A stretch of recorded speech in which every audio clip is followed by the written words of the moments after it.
आवाज मानदेशाचा। सातारा येथे एसीबीची मोठी कारवाई। फिर्यादीच्या वडिलांचा जामीन देण्यासाठी 5 लाखांची मागणी करणारे 3 जण एसीबीच्या जाळ्यात।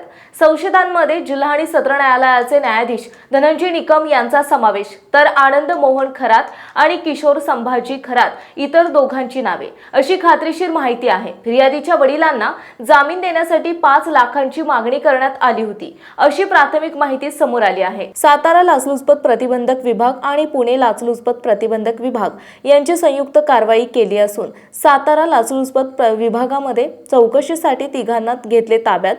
याबाबत सविस्तर माहिती अशी की पुण्यातील फिर्यादी संयुक्त राजेंद्र होळकर यांनी वडिलांच्या जामिनासाठी सातारा येथे प्रथम वर्ग न्याय दंडाधिकारी यांच्या न्यायालयामध्ये अर्ज केला होता, परंतु तो नामंजूर होत होता।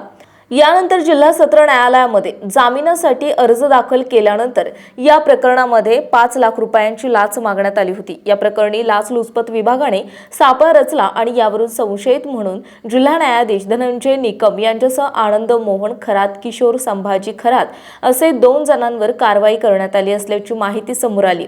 या घटनेने न्यायविधी विभागामध्ये एकच खळबळ माजली। आपल्यावरील अन्याय किंवा अत्याचाराविरुद्ध दाद मागण्याचे अंतिम ठिकाण म्हणजे न्यायालय।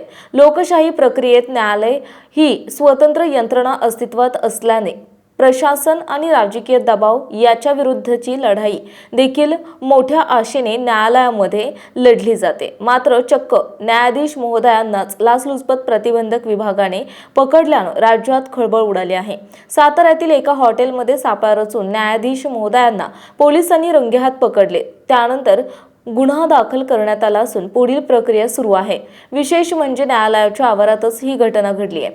त्यामुळे सर्वसामान्यांच्या न्याय हक्काचं शेवटचं आश्वासक ठिकाण असलेल्या न्यायपालिकेवरील विश्वासाला देखील या घटनेनं तडा गेला आहे।